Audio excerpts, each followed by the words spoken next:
We've been talking about what's happened in Surfside, Florida, that building collapse. We are just learning that President Biden is confirming he will go to Florida, possibly as early as Thursday.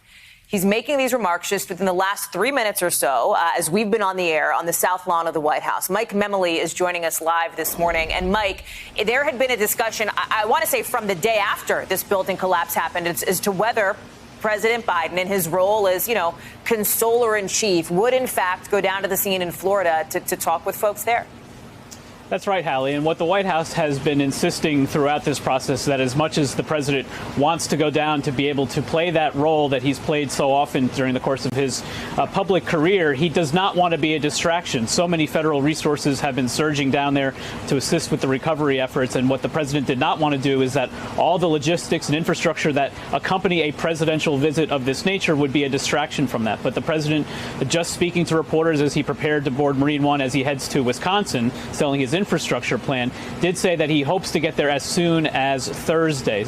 It's significant, we should note, that as we know the president's schedule for the week, Thursday had been a hole in that schedule, so it had been free for them to be able to schedule this. We also had been expecting to hear him talk about voting rights. Remember, the president just last week indicated that this week he would be discussing that important issue. But at the moment, obviously, that's something that's of foremost concern for this administration, being able to be able to visit with those and potentially offer some solace to people who are very much concerned about their families, as there are so many people waiting to be identified.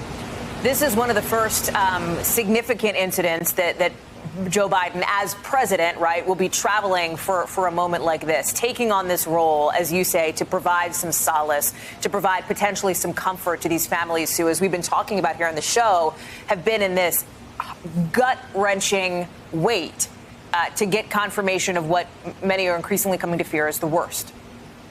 Yeah, that's right, Hallie. And I've been on so many of these kinds of visits with the president, then the vice president, and also a candidate before. And it's that personal grief that he's shared with others throughout his public career that makes him sort of the unique player in this situation, something that makes him potentially able to share with those who are really just waiting for answers. This is something he has lived through as well. And so another note in terms of scheduling that we also learned from the president, he was asked if the First Lady might be traveling to the Olympics. Traditionally, the White House would send a delegation to the opening ceremonies of an Olympics. Obviously, this Summer Olympics in Tokyo, not going to be like any Olympics before it, delayed a year, as we know.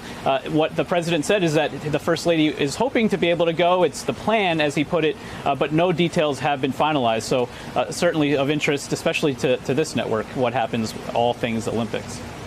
Mike, real quickly on the Florida situation, remind our viewers again what the federal response, how the White House has been involved in this. I know there have been some conversations between top officials and, for example, the governor of Florida. That's right. We know that the governor of Florida, Republican Ron DeSantis, spoke with the president last week. He initially had spoken with local officials, and we've been getting regular readouts from the White House about exactly the kinds of conversations that have been happening at a high level, especially with FEMA playing a lead role in this.